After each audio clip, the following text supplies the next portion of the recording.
BFM Business et 01net.com présentent Tech & Co, le grand live du numérique avec Sébastien Coineau. L'actu tech revue par nos invités ce soir, Frédéric Bianchi avec nous. Bonsoir Frédéric. Bonsoir. Fred Simotel, salut Fred. Salut. Et Ty Chris, donc notre expert extérieur, j'ai envie de dire ce soir, donc entrepreneur. Ty Chris, donc au bord de France Digital depuis quelques mois, à la tête aussi de On-Off. On-Off, ouais, c'est l'application qui permet d'avoir un deuxième numéro en un clic, aussi bien pour le B2C, le B2B, ça fait 5 ans, donc super aventure. Et le B2B, ça commence à bien mordre là. Là, c'est incroyable. On a lancé en version bêta depuis quelques mois, sans avoir fait la moindre pub. Il y a 1700 sociétés qui se sont inscrites, dont vraiment des gros groupes. Et l'offre est extrêmement flexible. Et on a commencé à embaucher rien que ce mois-ci, j'ai embauché 4 personnes. C'est-à-dire qu'en gros, au lieu de te filer un téléphone qui généralement ne te plaît pas, voilà, on te donne seulement un numéro et tu gardes ton iPhone ou ton iPhone, exactement. C'est-à-dire que la société, avant, elle était obligée de donner le téléphone, payer la carte SIM. Quand le salarié part, fallait récupérer la carte SIM ou changer le forfait. C'était vraiment une galère. Ouais. Et surtout, elle perdait les contacts qui étaient reliés au numéro. Il y avait tout un bordel comme ça. Maintenant, la société, elle va sur notre plateforme web, sur On-Off, et elle se crée son département, ses salariés. Et en un clic, elle attribue un numéro français, un numéro américain, autant de numéros qu'elle veut sur 100 salariés, 1000 salariés. Et quand le salarié part, j'ai que changer le mail ou annuler le numéro. Et le numéro disparaît du téléphone et réapparaît sur un autre téléphone. C'est vraiment hyper pratique. Bon, voilà, on a hâte de tester ça effectivement. En tout cas en tant que collaborateur.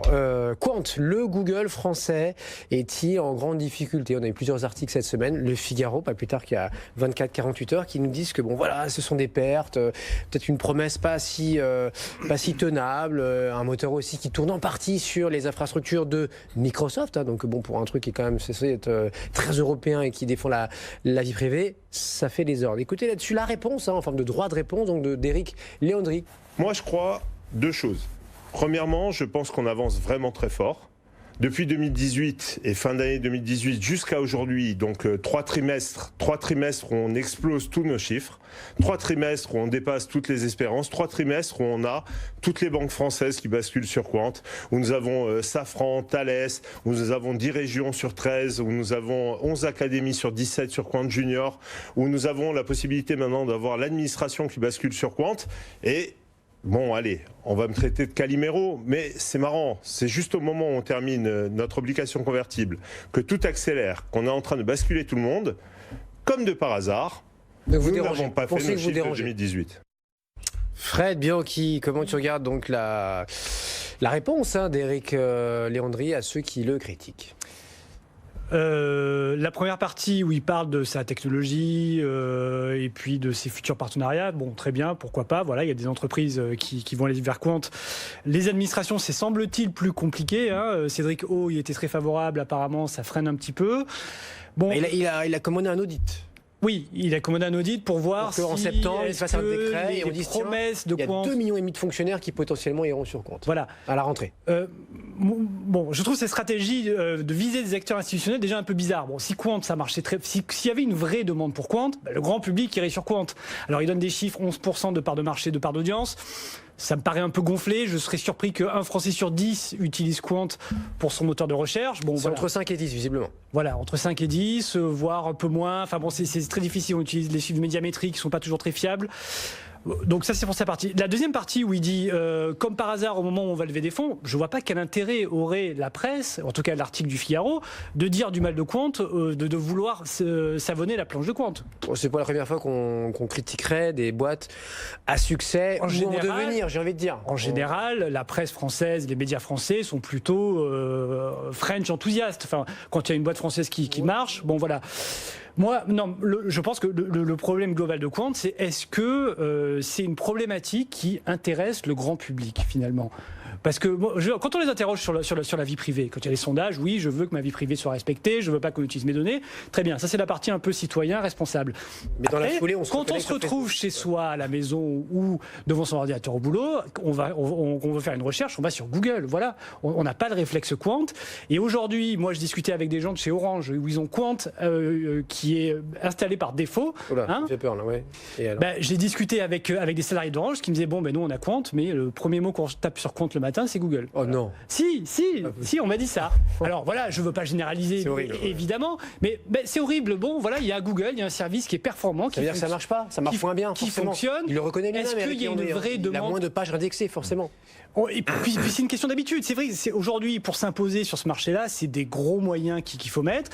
Et on a tous pris, c'est-à-dire ça fait 20 ans qu'on utilise Google. Et même si on sait que Google va utiliser nos données privées, que ça nous plaît pas trop, qu'on va avoir de la pub ciblée, d'où ça vient, voilà, eh bien on utilise. Il y a encore cette force d'inertie qui nous fait utiliser Google. Et je vois pas comment Quant pourrait s'imposer dans ce paysage. D'avance, nous dit Fred Bouki. Moi, je crois que le fond du problème est beaucoup plus important que ça. C'est-à-dire que c'est une histoire plus d'équilibre des pouvoirs. Aujourd'hui, c'est pas que j'essaye de faire un protectionnisme extrêmement important pour la France, mais c'est que aujourd'hui, Google, on le voit, prennent un pouvoir juste démesuré. Et c'est pas en train de s'arrêter. Je crois qu'ils ont investi l'année dernière 6 milliards en R&D. Donc c'est clair que une boîte qui lève 50 millions, 100 millions, je sais pas combien Quant ont levé, ils ne peuvent pas combattre finalement technologiquement.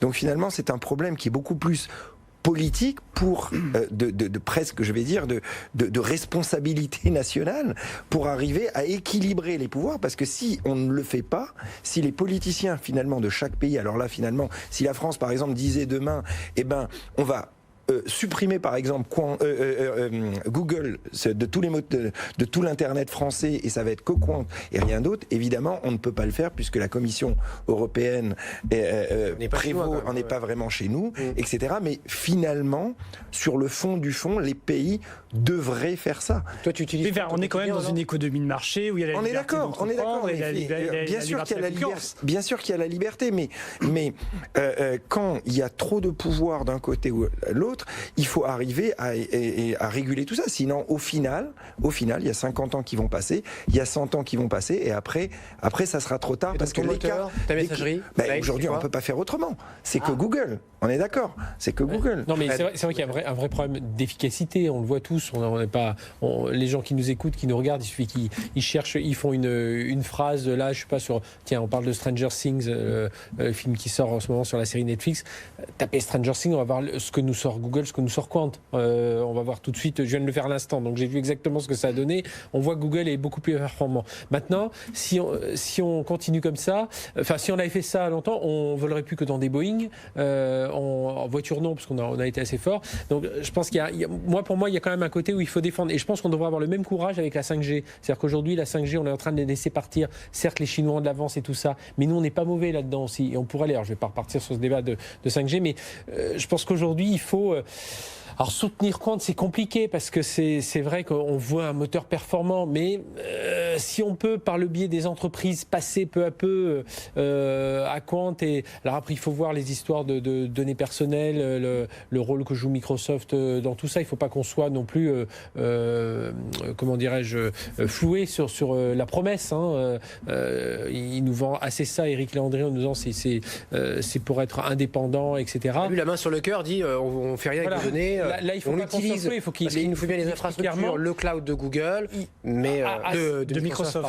À sa décharge, il a toujours montré pas mal de transparence. Ceux qui veulent aller, alors faut peut-être être codeur, développeur, ils vont pas donner les. Mais il nous invite à aller voir ça. Aller voir les sites et tout ça, de voir comment ça se passe, avoir toutes les analyses. Alors pas aller voir dans le cœur de l'algorithme parce que c'est quand même leur secret de fabrique, mais de voir un peu comment ça se passe, tous leurs panneaux de commande, et de voir un peu comment ça se passe. Donc voilà. Moi, je pense que le moteur de recherche, c'est l'élément le plus important de chaque pays. C'est quelque chose qui doit, ou en tout cas les gouvernements doivent commencer un peu à réguler ce genre de choses, ou en tout cas un peu le faire.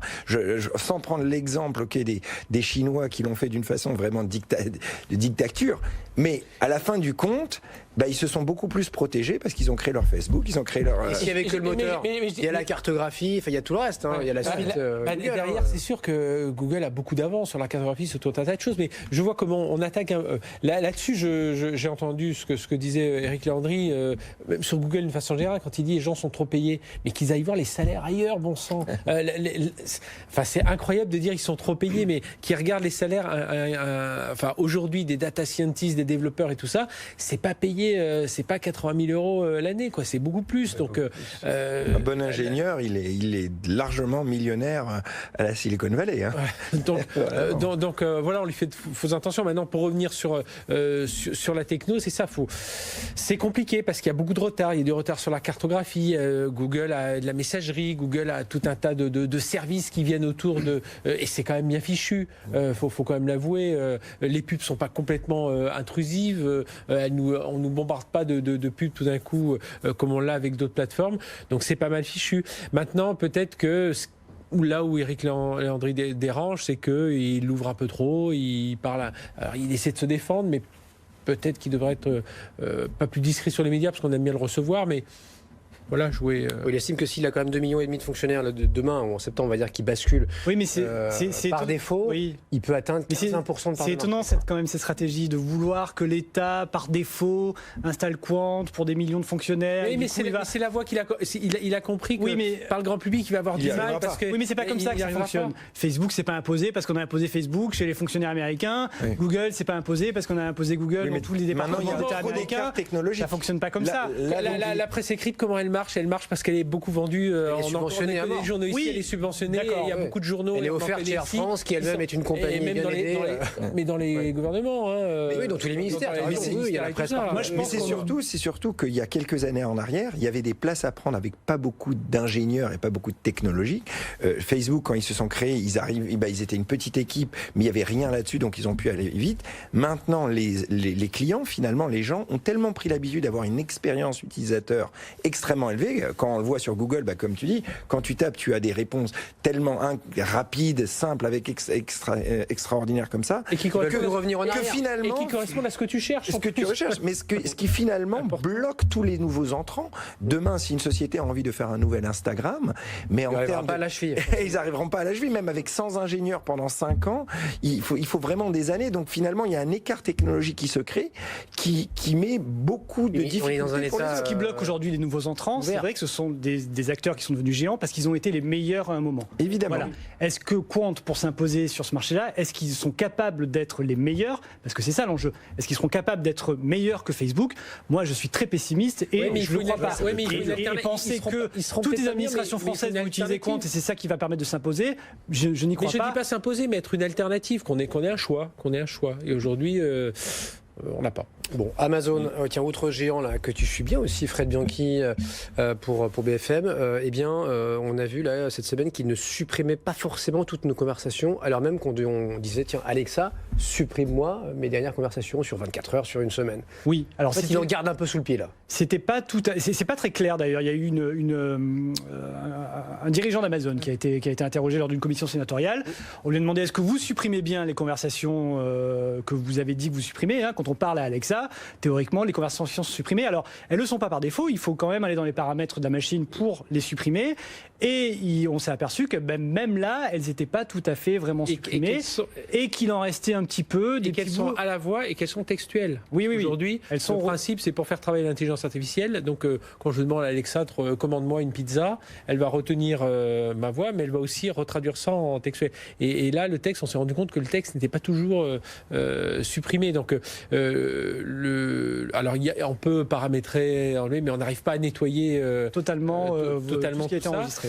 Là, je pense qu'il y a plusieurs soucis. Il y a un premier souci qui est peut-être tout simplement un souci d'architecture, c'est-à-dire on n'est pas sur un serveur qui correspond à moi, Frédéric Simotel, mon Alexa, où il y a toutes mes conversations, et il suffit que j'aille sur ce serveur, tout supprimer.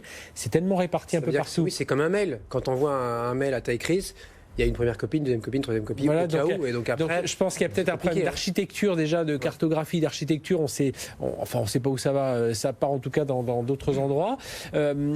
Faut savoir aussi que ils se servent de toutes ces datas pour faire travailler l'intelligence artificielle derrière, pour qu'elle puisse continuer à apprendre. Il faut voir aussi que Amazon a retenu quelques leçons. C'est qu'à un moment, faut pas oublier qu'il y a deux, trois fois, parce qu'il y avait trop de demandes.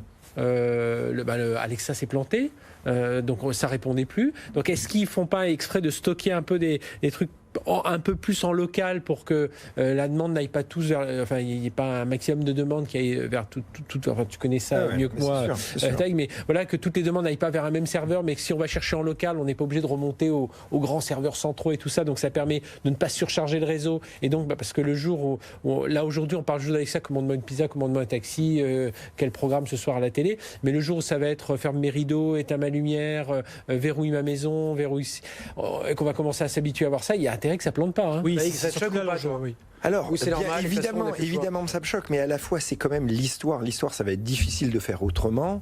Je pense que ces sociétés n'ont pas un mauvais fond à la base. Ils essayent de faire les choses bien, etc. Mais c'est beaucoup plus une histoire un petit peu de pouvoir. C'est-à-dire que ce qu'ils font, c'est qu'ils mettent un produit dans la main des gens le plus flexible possible.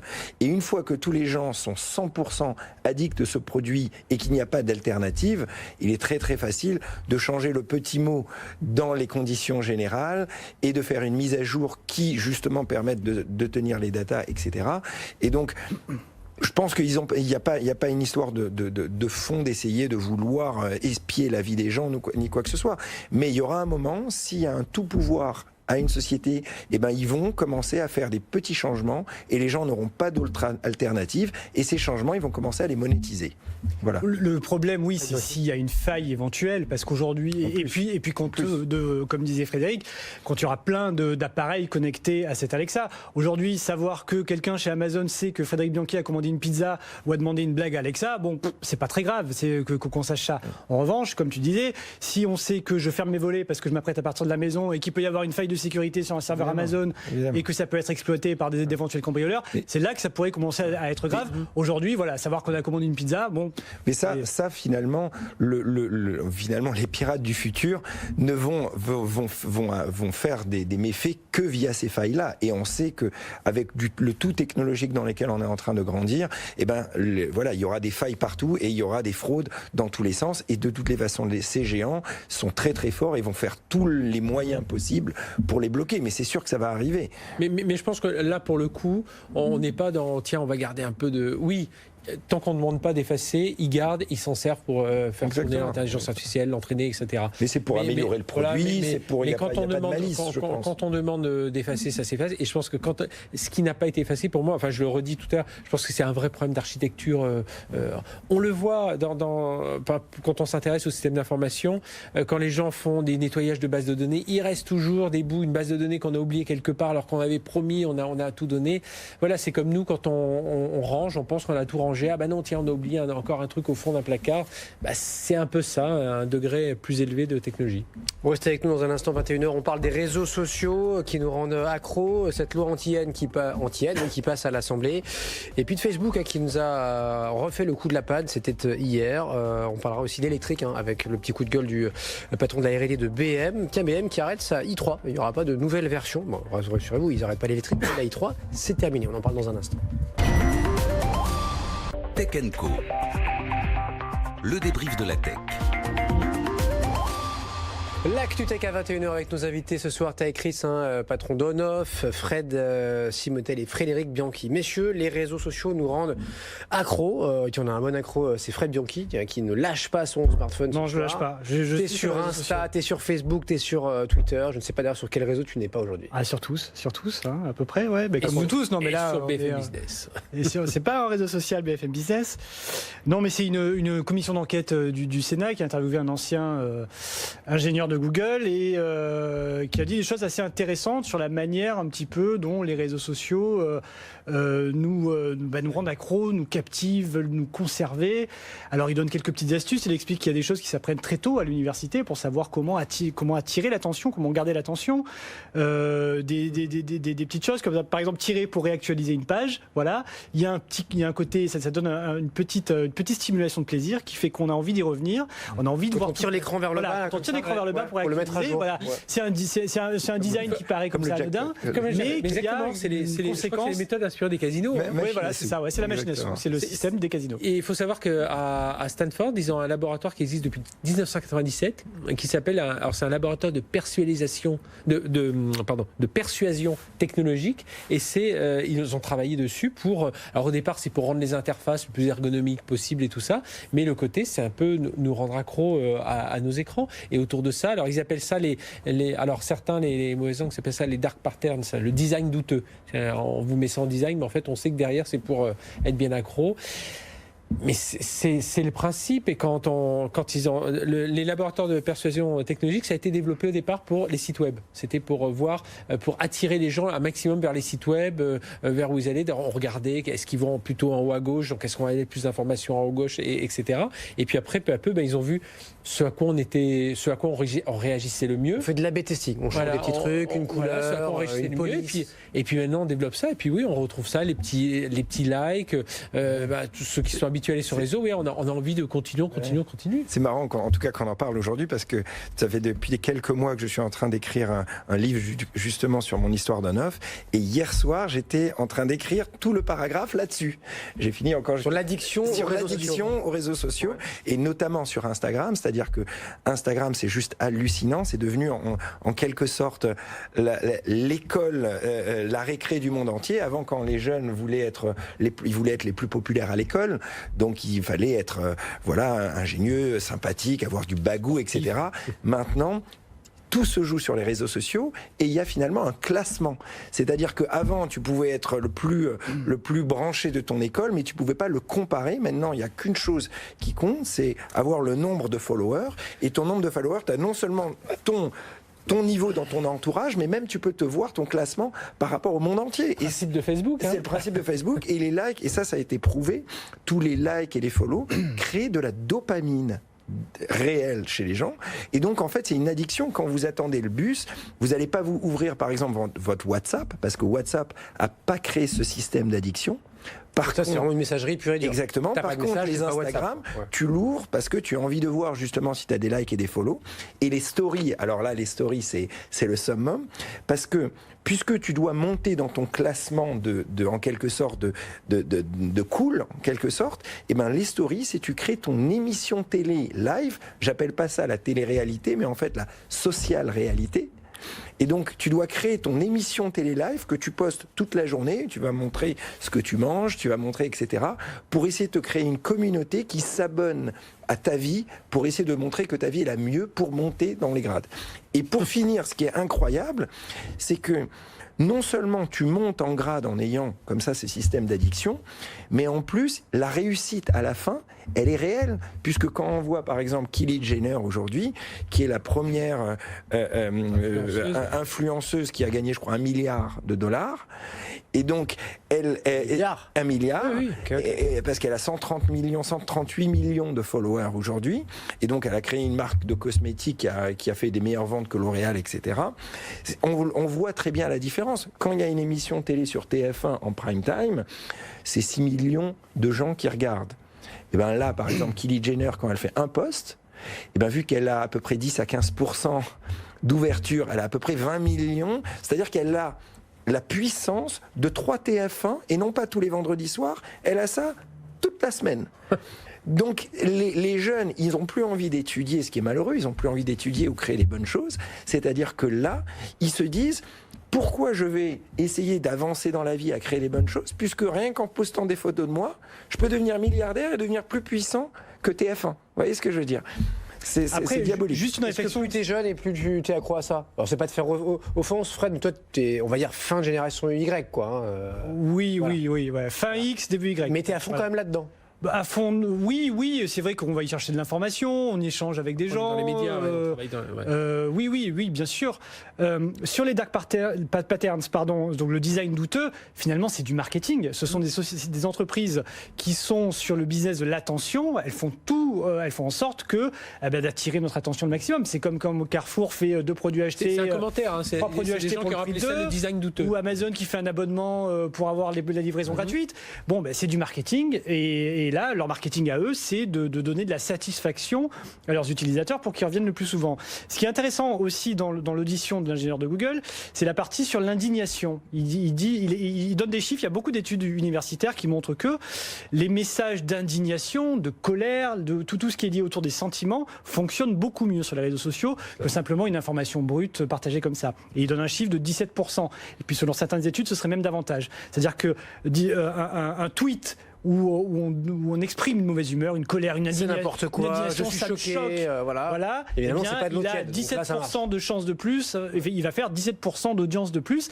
Donc, du coup, il y a cette satisfaction aussi. La satisfaction, elle n'est pas donnée que par l'outil, elle est aussi donnée par la communauté qui va nous partager, qui va nous liker, qui va nous répondre. Évidemment, le tweetos, il va faire semblant d'être choqué tous les 4 matins parce qu'il sait que ça marche. Exactement. Et ça a un impact vertueux ou vicieux. Ça a un impact global sur la société où il y a de plus en plus de colère, d'indignation, parce que c'est vrai qu'en France, il y a cette satisfaction-là qu'on trouve sur les réseaux sociaux. On est dans un monde de voyeurisme. Et qui infuse sur toute la société. On est dans un monde de voyeurisme, c'est-à-dire que les émissions de télé-réalité passaient que à la télé. Maintenant, on choisit ses propres émissions de télé-réalité en choisissant les personnes qu'on veut follower.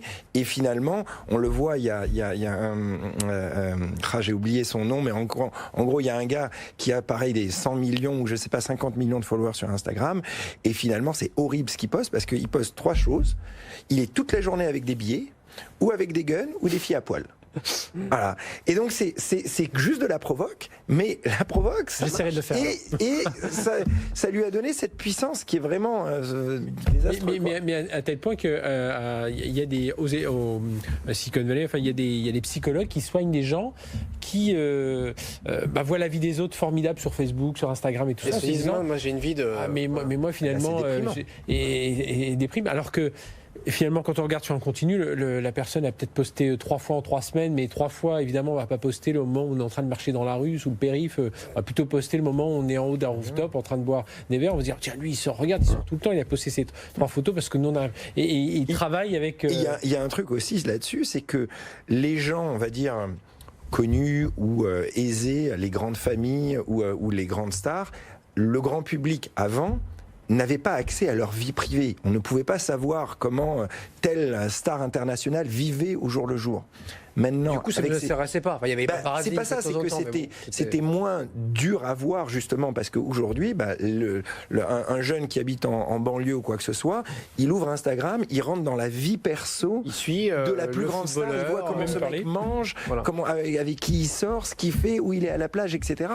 Donc évidemment, ça rend ces jeunes extrêmement déprimés parce qu'ils se disent qu'ils sont pas à la hauteur. Et en même temps, ça leur donne une proximité. Et surtout, ce qui est triste, c'est que la seule chose qu'ils ont envie, ce n'est pas de créer des bonnes choses, créer une société, créer, j'en sais pas, devenir sportif, en tout cas créer quelque chose. Ils ont juste envie d'avoir cette vie-là. Oui, mais ils sont pas dupes. Ils savent que le footballeur, il a bossé. Oui, mais ce que je veux dire, c'est que quand on discute avec des jeunes, moi par exemple, j'ai croisé pas mal de gamins dernièrement, la première chose qu'ils te demandent, c'est combien tu gagnes, quelle voiture as, et non pas ce que tu as créé dans ta vie. Ouais, donc les réseaux sociaux ont dévié un peu la jeunesse là-dessus. Commence par la fin, quoi. Ils ont envie d'avoir l'image. Bon, en tout cas, nous, on a une loi anti-haine en France, là, qui vient d'être adoptée par l'Assemblée, par les députés. Sur les réseaux sociaux, là, Fred, qu'en penses-tu? Est-ce que ça peut servir à quelque chose? Est-ce que les plateformes, comme ça, en quelques heures, vont être assez techniquement au taquet et prêtes là, pour retirer des propos qui n'ont rien à faire là? Bah oui, la question des plateformes, est-ce qu'elles seront prêtes? Alors aujourd'hui, je suis un peu dubitatif. Alors, ce que va permettre cette loi, c'est d'avoir un bouton. C'est-à-dire que sur tous les réseaux sociaux, alors on ne sait pas lesquels, mais a priori les plus gros, mais pas seulement parce qu'ils veulent aussi viser certains petits forums de niche. Bon, mais globalement, on aura un bouton sur Facebook, un bouton sur Twitter, un bouton sur Instagram, et dès qu'on aura un commentaire qu'on jugera offensant ou haineux ou insultant, on appuiera sur le bouton, on donnera son adresse email, quand même il va falloir renseigner son mail pour pas qu'il y ait d'abus, et on précisera, voilà, ce commentaire est haineux, ce commentaire est raciste, ce commentaire est antisémite, ce commentaire est antiféministe ou très dérangeant pour les femmes, etc. etc. Ouais. Petit point pour le gouvernement, en tout cas s'ils m'écoutent, quand ils mettent ce mail, mettent bien une validation, double validation du mail, parce que sinon les gens vont simplement commenter en mettant un mail bidon et après ils ne seront pas retrouvables. Voilà. Donc il y a quand même des mesures un petit peu de certification. Hein, voilà, on ne pourra pas faire n'importe quoi. Est-ce que les plateformes vont vraiment mettre les moyens pour que ce bouton soit efficace et efficient? A priori, oui, on pourrait penser, parce que c'est quand même des amendes, plus d'1 million d'euros, voire jusqu'à 4% du chiffre d'affaires au niveau mondial. Si elles ne mettent pas en place ces outils-là. Sauf qu'aujourd'hui, ces outils existent déjà sur Facebook, sur Twitter. On peut signaler un tweet, on peut signaler un contenu haineux sur Facebook. Et on le fait pas, et ça marche pas. Enfin, en tout cas, on le fait. Oui. Mais alors, c'est efficace. Il y a des messages qui sont effacés, mais il y en a beaucoup. Et jusqu'à présent, ces outils-là n'ont pas été très efficaces pour mais là, c'est un arsenal. Calmer la haine. La proposition là qui vient d'une députée à l'REM, et puis Fred, c'est quand même, t'as derrière un parquet spécialisé dans la lutte contre la haine en ligne, plus. Désigné par décret, tu auras un TJ, un tribunal de grande instance. C'est ça qu'il faut voir, c'est aussi qui décide, qui joue le rôle d'arbitre et qui décide. Est-ce que on fait une blague, sur une communauté, tout ça qui reste une blague, alors qui peut être un peu ironique, et on le voit tous les jours. Est-ce que c'est une mauvaise blague ou est-ce que c'est on voit des humoristes, il y a des proches, tout ça qui passaient bien il y a 15-20 ans et qui aujourd'hui ça passerait plus. Donc voilà, il y a l'humour en train de changer, etc. Mais on fait une blague. Est-ce que l'arbitre sera capable de voir si c'est un côté un peu ironique? Est-ce que c'est vraiment méchant? Ça, certainement non. Ça, l'ironie, elle sera certainement censurée. Mais pour moi, c'est peut-être le prix à payer. Après, il y a une partie intéressante, c'est la partie éducation, parce que donc ce bouton, il va être enseigné. Enfin, en tout cas, ça fait partie du projet de loi dans les écoles. Donc, il va y avoir une sensibilisation par rapport à ces questions-là, des messages haineux, de l'anonymat qui ne permet pas de tout dire. Et ça peut être plus intéressant, ça. Je sépare après. J'ai juste un truc. Alors c'est sur les photos. Moi je trouve qu'il y a toujours une certaine ambivalence des réseaux sociaux, parce que dès qu'on leur dit il y a plein de contenus, alors on les signale, tout ça, ils sont pas enlevés tout de suite et ça prend du temps. L'histoire de Christchurch, le tueur et tout ça. Et moi j'ai juste un exemple. Quand Jean-Pierre Mariel, le comédien, est mort, il avait joué dans un film. C'était Les Galettes de Pont-Aven, donc qui était un peu français, 2-3 rigolos. Et à un moment il y a une scène qui est assez drôle dans le dialogue et il y a une femme qui est allongée sur un lit nu, puis on voit les fesses de la femme, et puis alors il a une réflexion qui est assez drôle. Plein de gens ont posté ça parce que c'était assez drôle, puis ça traduisait bien, mais ça a été enlevé instantanément. Donc ça veut bien dire que quelque part ils peuvent le faire, mais voilà. Non, je crois qu'on est simplement encore aux prémices des réseaux sociaux d'une façon globale, mais tous ces gros groupes comme Facebook, etc., n'ont pas envie de propager des messages de haine. Je pense que c'est même pas dans leur stratégie. Leur stratégie, c'est justement de les bloquer, etc. Ils sont peut-être dépassés par le nombre, etc. Et les algorithmes d'intelligence artificielle qui sont encore aux prémices, en tout cas ils ne sont pas technologiquement prêts, mais ces algorithmes-là vont détecter dans les prochaines années à venir, beaucoup plus rapidement justement les excès et les bloquer, aussi bien sur les photos que les vidéos. Donc aujourd'hui on le voit, mais d'ici 2-3 ans, ça va être réduit énormément avec l'intelligence artificielle.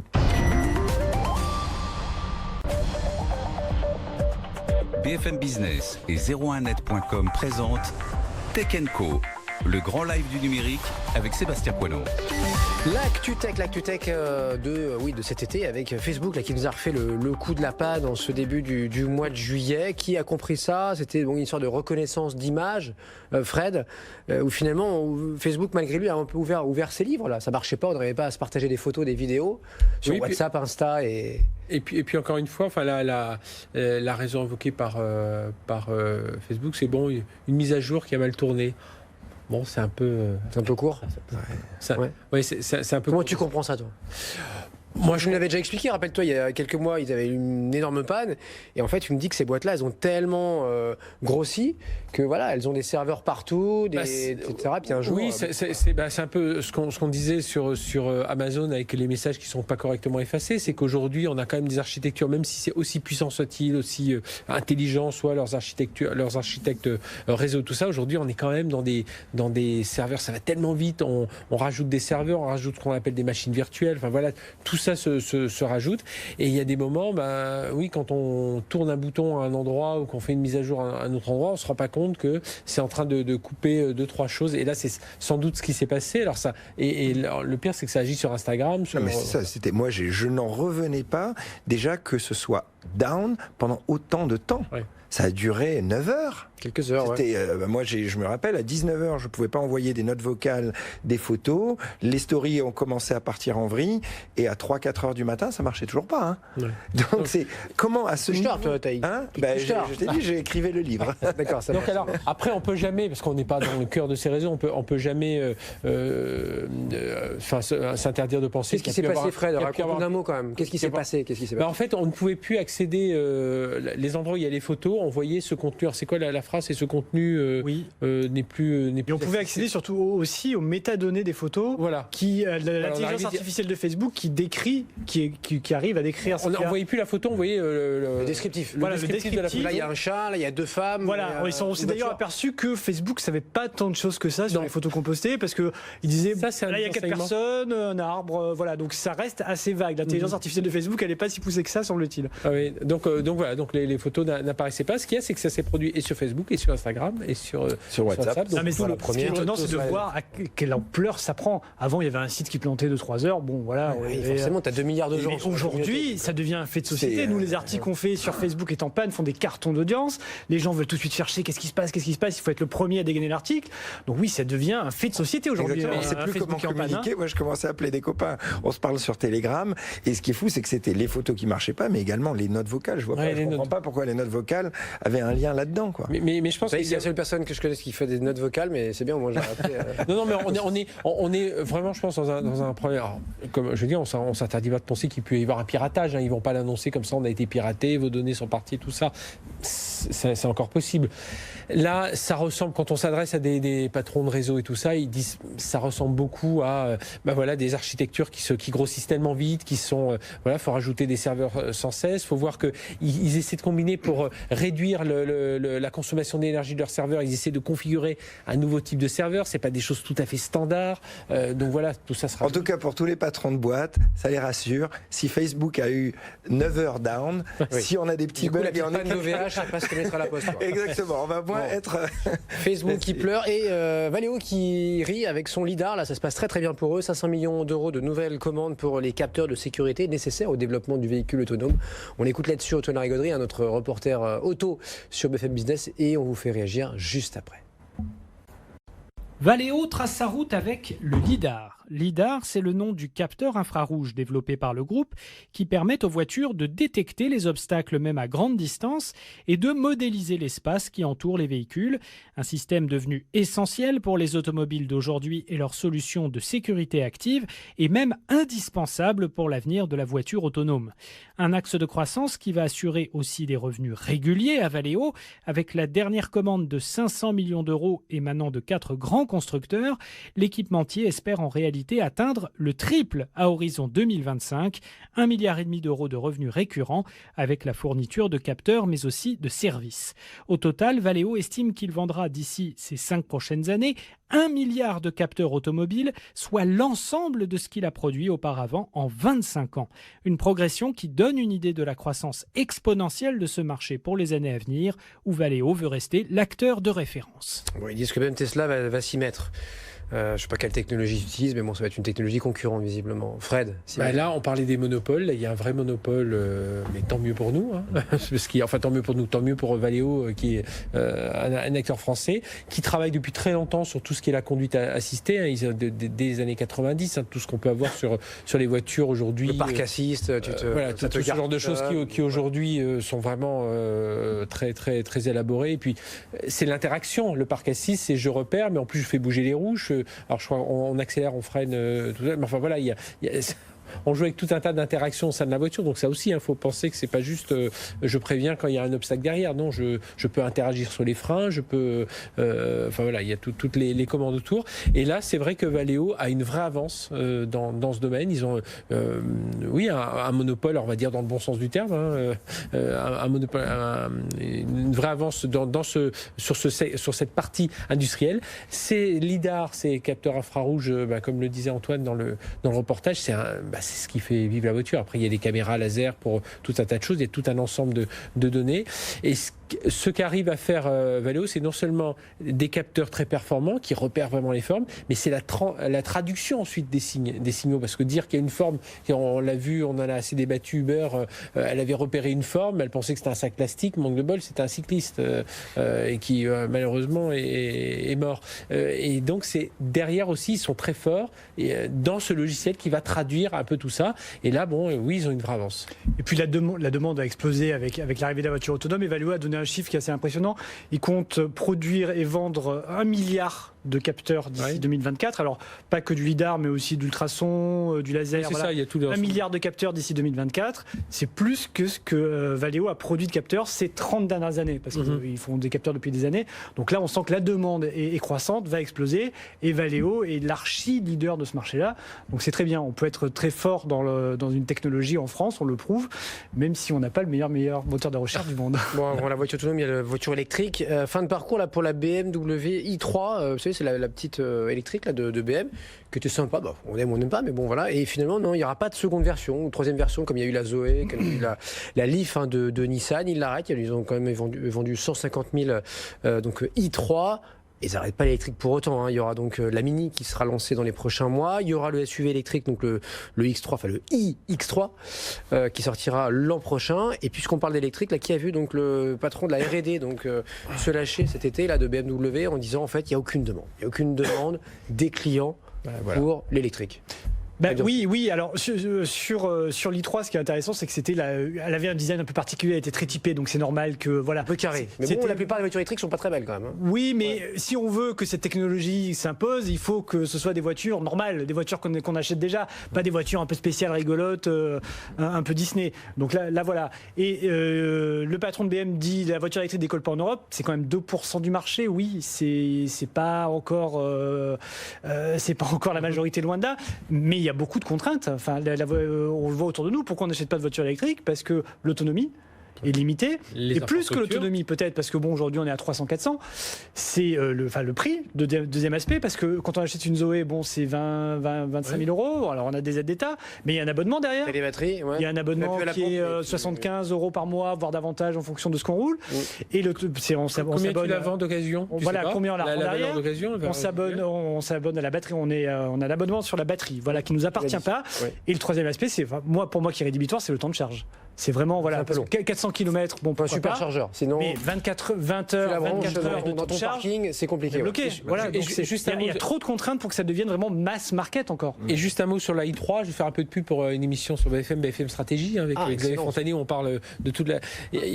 Là, BM avait un souci de rentabilité. Alors, c'est BFM Stratégie, on regarde les coulisses des stratégies des entreprises.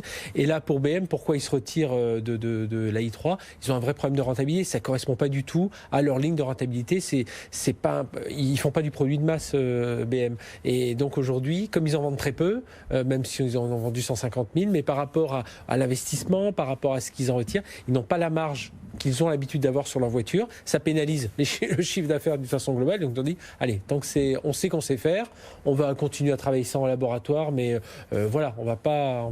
On verra s'il y a un meilleur accueil pour la Mini.